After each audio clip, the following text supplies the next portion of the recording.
and bring in Giants linebacker, former Giant Jonathan Casillas, who joins us on the video call center from Maywood, New Jersey. Jonathan, thanks so much for joining us. So you used to play for the Giants. You also used to play for the Patriots, and you played on a team where Joe Judge was an assistant. He, of course, now is the Giants' new head coach. What do you think about him as the new head football coach of the Giants? Well, first off, thanks for having me, guys. I appreciate it. I'm trying to get my little workout in the gym over here in Maywood. But you know what? When I played for the Patriots, Joe Judge was the assistant special teams coach. So to see him, have the ascent to the head coach job in a mere 5 years, that says a lot about him and how much he's done since he's been coaching in the league. What was he like as an assistant? You know what? He was that presser that he had, the press conference, where he was just straightforward, militant.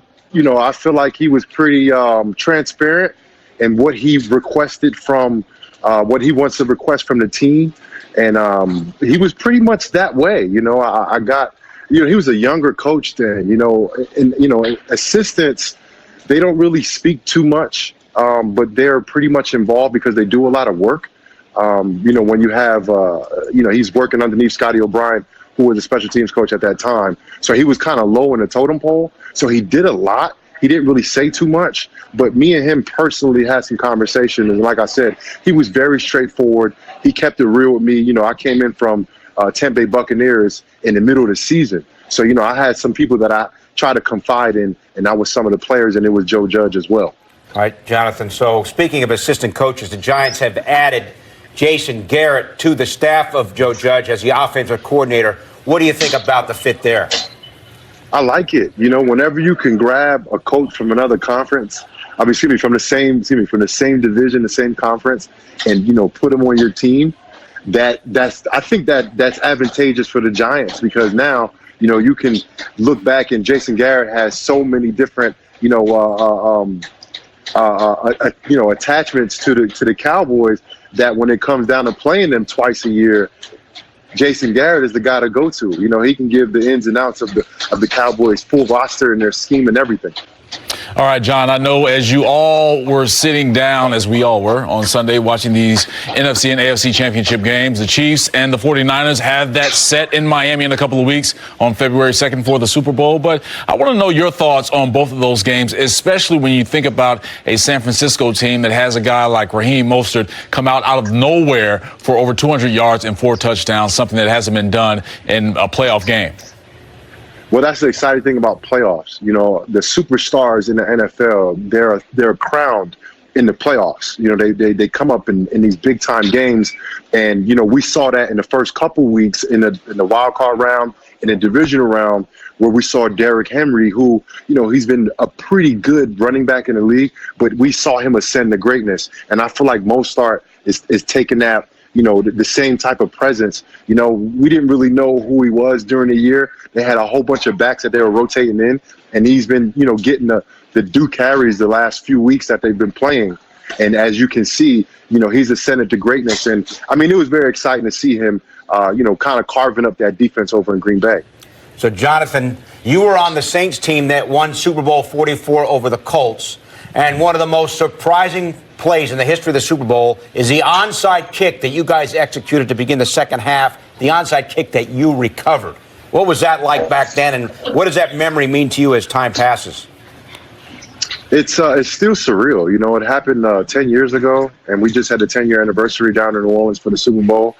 And, it's still surreal. You go back and you see Chris Reese and Thomas Morstead and even Drew Brees. You see those guys, and, we're all linked together forever. And it was just, I'm just, humbled and very honored that I could be a part of something so special. All right, John, and you picked up your second Super Bowl ring with the New England Patriots in 2014 for Super Bowl 49. What do you remember about that season, but also that game? And, of course, Malcolm Butler came up with the huge interception to seal things for your team. And, obviously, a lot of elation right there in that picture with you smiling, holding up the Lombardi Trophy. Yeah, this was one of the moments where, that's the high right there. You see that was the high moment. But during the game, if you guys can recall, we were, basically about to lose the game, and because of the call that Pete Carroll and Seattle called, that ended up being in our favor, and Malcolm Butler made, one of the greatest plays that we've ever seen in Super Bowl history. But it went from being the catch on the sideline right before the Marshawn Lynch run, which was tipped by Malcolm Butler, and I think it was Curse that had caught the tip pass. Hopefully it was Curse or Baldwin, one of those guys. He had caught the pass after Malcolm Butler had tipped it. And then the next play was the Marshawn run. And I'm sitting there on the sideline thinking like, wow, the time's getting low and, these guys about to run it in for a touchdown. Like, this game's pretty much in the bag. Marshawn hasn't been pushed backwards since probably grade school, so I'm thinking he's going to get the ball, and I think we all thought he was going to get the ball. And, for them to pass the ball in that situation, it ended up being advantageous, of course, for us in hindsight. And, it was, like I said, it was from a low moment to knowing that we were going to lose the game to winning the game instantaneously. I've never had that emotional roller coaster. And it was within 15 seconds from being, oh, I'm discouraged because we lost. We lost the game. It's over, to being, oh my God, we won a Super Bowl. Everybody running around crazy with their heads cut off. So it was of course, winning a Super Bowl was an amazing experience, but literally 15 seconds before we won it, we lost it. So it was a crazy experience. Jonathan, hey, thanks so much for your time. My daughter is really excited that you were wearing a Wisconsin T-shirt. She goes to the University of Wisconsin. On Wisconsin. Jonathan, thanks so much. On Wisconsin, baby. Thanks for having me, fellas.